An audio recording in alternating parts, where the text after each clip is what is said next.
তো বাংলাদেশ সীমান্ত পাহারা দেওয়ার দায়িত্ব কোনো রাজ্য পুলিশের নয়, কোনো জেলা পুলিশের নয়। সীমান্ত পাহারা দেওয়ার দায়িত্ব ভারতীয় স্বরাষ্ট্র মন্ত্রকের অধীন বিএসএফ এর, বর্ডার সিকিউরিটি ফোর্সের। এটা অমিত শাহ দেখেন। তো ফলে কখনো বাংলা বর্ডার দিয়ে কেউ ঢুকেছে, কখনো ত্রিপুরা থেকে ধরা পড়ছে, কখনো অসম থেকে ধরা পড়ছে, কখনো আবার খবর পাওয়া যাচ্ছে ত্রিপুরা দিয়ে ঢুকে ট্রেনে করে আবার কলকাতা বা দিল্লির দিকে যাত্রা করছে। ফলে এই যে দেশের যে প্রান্তেই ধরা পড়ুক কোনো অনুপ্রবেশকারী যারা অবৈধভাবে আমাদের দেশে প্রবেশ করেছে, তার মূল ব্যর্থতা সম্পূর্ণভাবে কেন্দ্রীয় সরকারের। কারণ সীমান্ত পাহারা দেওয়ার দায়িত্ব কেন্দ্রীয় সরকারের, তারা ব্যর্থ। দুই, সেন্ট্রাল আইবি অর্থাৎ অশুভ শক্তির গতিবিধি মনিটর করার দায়িত্ব যাদের আছে কেন্দ্রীয় এজেন্সি, তারাও ব্যর্থ। এইটা নিয়ে অমিত মালব্য টুইট করেছেন এবং তিনি লিখছেন যে যাকে ধরা হয়েছে, গ্রেফতার হয়েছে শরীফুল ইসলাম, তিনি একজন বাংলাদেশি হিন্দু পরিচয় দিয়ে থাকতেন এবং সেই জায়গা থেকে তার বক্তব্য যে ইন্ডিয়া জোটের যারা সদস্যরা রয়েছেন, কংগ্রেস, তৃণমূল, এই রাজনৈতিক দলগুলি ভোট ব্যাংকের জন্য অবৈধভাবে যারা এবারে আসছে। অমিত মালব্য প্রথমে বলুক অবৈধভাবে আসছে কি করে। অমিত মালব্য তাকে প্রথম এই কৈফিয়ত দিতে হবে, আই রিপিট কৈফিয়ত দিতে হবে, কারণ তিনি বিজেপি করেন, যে ভারতবর্ষে এরা ঢুকছে কি করে। তারপর তো বিজেপি শাসিত ত্রিপুরায়, বিজেপি শাসিত অসমে, নাকি তৃণমূল শাসিত পশ্চিমবঙ্গে ধরা পড়েছে পরের কথা। আপনাদের দায়িত্ব, কেন্দ্রীয় সরকারের দায়িত্ব, বিএসএফ এর দায়িত্ব, অমিত শাহের দায়িত্ব বর্ডার পাহারা দেওয়ার। ঢুকছে কি করে? ফেলিওর তো যারা বর্ডার পাহারা দিচ্ছে কেন্দ্রীয় সরকারের। অমিত মালব্য লজ্জা করছে না? নিজেদের ফেলিওরটাকে ঢাকতে আপনি রাজনীতি করছেন।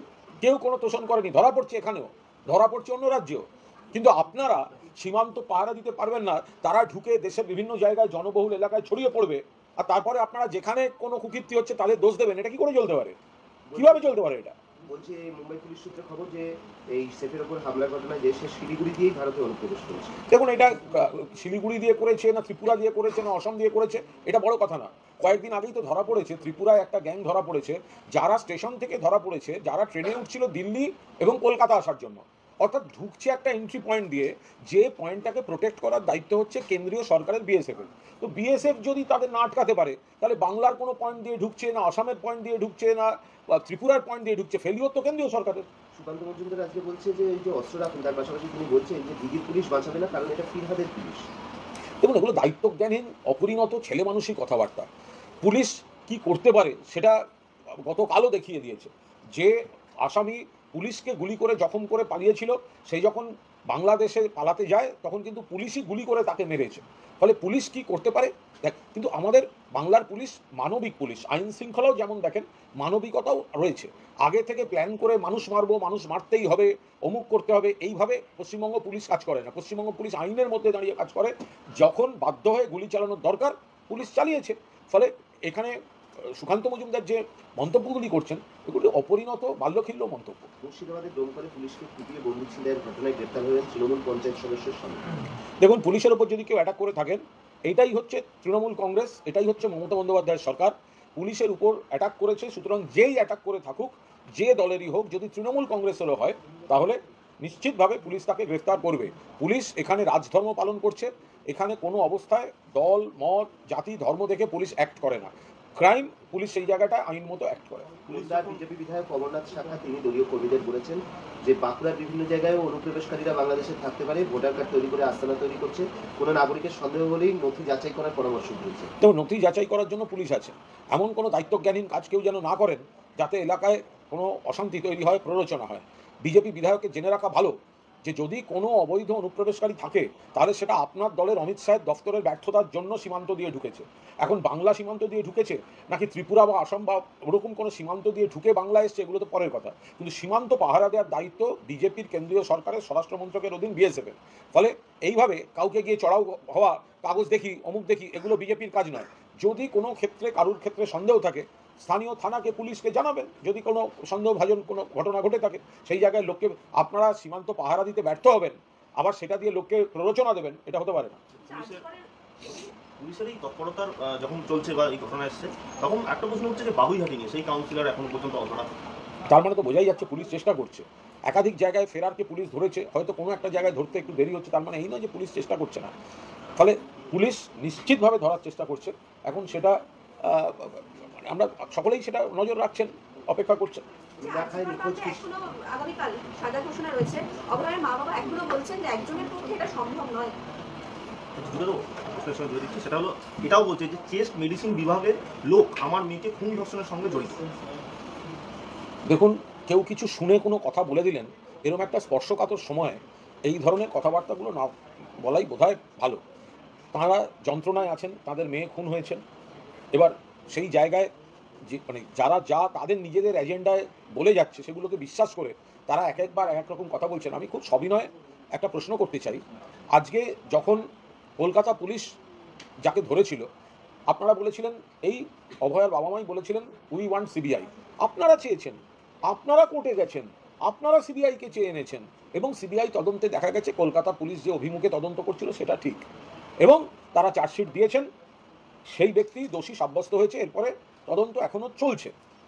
এখন যেগুলো হঠাৎ অনেকের প্রশ্ন আছে প্রশ্ন আছে প্রশ্ন আছে বলে বলা হচ্ছে, এগুলো ইচ্ছাকৃতভাবে বিভ্রান্তি তৈরি করা হচ্ছে। কারণ শিয়ালদাতে যেমন ট্রায়াল কোর্টে বিচার চলেছে, তেমনই সুপ্রিম কোর্ট এই কেসটা মনিটর করেছেন, এবং অভয়ার বাবা মা বা পরিবার সহ সব পক্ষের আইনজীবী কিন্তু সুপ্রিম কোর্টে ছিল। যে যে প্রশ্নের কথা বলা হচ্ছে গুলিয়ে দেওয়ার জন্য, প্রত্যেকটি প্রশ্ন সুপ্রিম কোর্টে তোলার অবকাশ ছিল, সুযোগ ছিল, বলা হয়েছে, তারা তুলেছেন, কিন্তু তারা কোনো তথ্য প্রমাণ কিচ্ছু প্রমাণ করতে পারেননি, যে কারণে সুপ্রিম কোর্ট হস্তক্ষেপ করেননি। তাহলে আবার সেই কথাগুলো বলে বাজার গরম করা হচ্ছে কেন? যে প্রশ্নগুলো আজ বলা হচ্ছে এই প্রশ্নের উত্তর মেলেনি, এই প্রশ্ন তাহলে এবার তোলা হলো, তো সেই প্রশ্নগুলো তো সুপ্রিম কোর্টে তুলেছেন, আপনাদের আইনজীবীরা ছিলেন, বিকাশ রঞ্জন ভট্টাচার্য ছিলেন, আরো অন্যান্য নামী আইনজীবীরা ছিলেন। কতবার কত আইনজীবী বদল হয়েছে আমরা সেগুলো দেখেছি। তো সবাই মিলে তো সুপ্রিম কোর্টে সেই প্রশ্নগুলো তুলেছেন, সেই বক্তব্যগুলো বলেছেন, সুপ্রিম কোর্ট সমস্তটা খতিয়ে দেখেছে, সিবিআই স্ট্যাটাস রিপোর্ট দিয়েছে। তারপরে দেখা গেছে যে কথাগুলো বলা হচ্ছে সেগুলো অধিকাংশ ক্ষেত্রে আনুমানিক, কাল্পনিক এবং ভিত্তিহীন। সেই কারণেই তদন্ত এবং বিচার প্রসেসে সুপ্রিম কোর্ট হস্তক্ষেপ করেনি। তাহলে আবার যখন নির্দিষ্ট যিনি রেপ করেছে এবং যে খুন করেছে তাকে যখন শাস্তি দেওয়ার উপসংহারে পৌঁছচ্ছে আদালত, তখন নতুন করে গুলিয়ে দেওয়াটা বোধহয় অভয়ার ন্যায় বিচারের জন্য ঠিক হচ্ছে না। জেনে শুনে কয়েকজন বিভ্রান্ত করছেন, মিথ্যা কথা বলছেন, সুপ্রিম কোর্টে যা প্রমাণ করতে পারেননি, ব্যক্তিগতভাবে ব্যক্তিগত এজেন্ডার সেই উইশ লিস্টগুলোকে এখন আবার মিডিয়া এবং সোশ্যাল মিডিয়ার মধ্যে দিয়ে সেই বিভ্রান্তিগুলো ছড়ানো হচ্ছে। মালদা সুখদেবপুরে এখানে একটা টেনশন আছে, আপনি জানেন, এবং সেখানে বিএসএফ বাড়ানো হলো নজরদারির জন্য। আবার এটা প্রশাসনিক বিষয় না, রাজনীতির কোনো সম্পর্ক নেই। গোটা বর্ডারটাই তো বিএসএফ এর পাহারা দেওয়ার কথা। বিএসএফই তো সীমান্তটা তো আর পশ্চিমবঙ্গ পুলিশ বা জেলা পুলিশ পাহারা দেবে না, সেন্টার সীমান্ত পাহারা দেবে বিএসএফ। তো বিএসএফ তারা লোক বাড়াবে, লোক কমাবে, তাদের ব্যাপার। কিন্তু এর যদি সীমান্ত থেকে একজনও অবৈধ লোক ঢোকে, তার জন্য রেসপন্সিবল বিএসএফ। এগুলো সব হয়ে গেছে। এসব বলছি, মিনাখায় নিখোঁজ কিশোরের মৃত্যু ঘিরে উত্তেজনা এসএসকেএম হাসপাতালে, তুমুল উত্তেজনা, যেটা ওদের পরিবারের লোকজনের অভিযোগ যে প্রগতি থানায় নিয়ে গেলে পুলিশ অভিযোগ নেয়নি। ময়দান বলতে পারবো না, এগুলো একদম মানে স্থানীয় বিষয়। কি হয়েছে না হয়েছে সেখানকার প্রশাসন দেখছে। পরিবারকে না জানিয়ে মর্গে দেহ নিয়ে যাচ্ছে। কি হয়েছে এগুলো তো আমরা একটা অভিযোগ শুনছি, কিন্তু অ্যাকচুয়ালি সেই জায়গায় কি হয়েছে সেখানকার প্রশাসন, বাকিরা সংশ্লিষ্টরা কি বলছেন সেটা না জেনে এইভাবে কোনো মন্তব্য করা উচিত না। এর সঙ্গে রাজনীতির কোনো সম্পর্ক না। আমার শেষ প্রশ্ন, সেটা হলো এই মোহনবাগান ক্লাব, এটা নিয়ে জাতীয় ক্লাব, মোহনবাগান ক্লাবের মতো একটা জাতীয় ক্লাবের ঐতিহ্যের সঙ্গে এই ঘটনা মানায় না, বড় বিশ্বাস করেছে। না, ক্রীড়ামন্ত্রী তো ঠিকই বলেছেন, এই ধরনের ঘটনা তো মানায় না মোহনবাগানের ঐতিহ্যের সঙ্গে। কিন্তু এর থেকেও দুর্ভাগ্যজনকভাবে এর থেকেও বড় ঘটনা অতীতে ঘটেছে। ঘটনাচক্রে গতকাল মোহনবাগানের এজিএম ঘটনাচক্রে আমি প্রিসাইড করছিলাম ভাইস প্রেসিডেন্ট হিসাবে। তো একটি বিষয়, কিছু বিষয় মত পার্থক্য থেকে একটু তর্কাতর্কি মতো হয়, সঙ্গে সঙ্গে সেই বিষয়টি নিয়ন্ত্রণে চলে আসে এবং সবাই মিলে একসঙ্গে, সব পক্ষ একসঙ্গে মিলে সভা শেষ করেছে, একসঙ্গে মিলে জাতীয় সঙ্গীত, এবং পরবর্তীকালে তার কয়েক মিনিটের মধ্যেই বাংলা দলকে সম্বর্ধনা মাননীয় ক্রীড়ামন্ত্রী ছিলেন। খুব সুন্দর করে অনুষ্ঠান শেষ হয়েছে। এর নামই মোহনবাগান একটা পরিবার। আচ্ছা, আরজি করে এক ব্যক্তি তোমার অপারেশন করার সময় মাঝপথে অপারেশন যন্ত্র বিকল হয়ে যায় বলে পরিবারের অভিযোগ, এবং তারপরে মানে তাকে বলেছে অন্য জায়গায় নিয়ে চলে যেতে। মানে এগুলো একেবারেই একটা টেকনিক্যাল বিষয়, এটা রাজনীতির সঙ্গে কোনো সম্পর্ক নেই। মানে এটা নিয়ে আমি মানে কোনো মন্তব্যও করবো না। ত্রিপুরার পর মালদা সীমান্ত থেকে ফের আক্রান্ত বিএসএফ, ওপার থেকে বোমা পাথর। তো এতদিন যদি বিএসএফ এগুলোকে বাড়তে দিয়ে থাকে, তো তার ফল ভোগ বিএসএফ করছে। বিএসএফ বাড়তে দিয়েছে কেন? সীমান্তটা বিএসএফ এর পাহারা দেওয়ার কথা। সীমান্ত থেকে 15 কিলোমিটার বিএসএফ এর ছিল, আইন বদলে সীমান্ত থেকে 50 কিলোমিটার বিএসএফ নিয়ে নিল বিজেপির দাদাগিরির জন্য। তো আসল রেখাটাকেই পাহারা দিতে পারছে না। এবার ওপাশ থেকে যদি কোনো অসাধু লোকজন জোর করে ঢুকতে চায়, ইট পাথর গুলি এসব চলে, এখন বিএসএফকে তো তার মোকাবিলা করতে হবে। এতদিন ধরে যেটা নেগলেক্ট করেছেন, যেটা ফেল করেছেন অমিত শাহের দফতর, এখন সেগুলো ভুগতে হচ্ছে আমাদের লাগোয়া গ্রামগুলোকে। নকল সার্টিফিকেট দিয়ে আসল পরিচয়পত্র, এই নুরুল যে নারায়ণ হয়েছে সেটার জন্য নুরুল সহ 2 অনুপ্রবেশ। এটার সঙ্গে রাজনীতির কোনো সম্পর্ক নেই। ফলে এটা যদি কেউ যারা যারা অসাধু কাজের এসব জাল কাগজপত্র তৈরিতে যুক্ত, পুলিশ প্রশাসন আইনে যা আছে ব্যবস্থা হবে। আচ্ছা, অন্ধ্রপ্রদেশের মুখ্যমন্ত্রী কখনো বলছেন যে স্থানীয় নির্বাচনে দুইয়ের বেশি সন্তানের প্রয়োজন, কখনো এ তামিলনাড়ু নিয়ে কোনো মন্তব্য করবো না, দক্ষিণ ভারতে কি তারা এ নিয়ে কোনো মন্তব্যই করবো না। বলছি দুলাল সরকার মারার কিছু প্ল্যান বিও ছিল ওদের কাছে, দুলাল সরকার মারার কিছু বলতে হবে না, এ নিয়ে কোনো মন্তব্য করবো না। আমি কিছু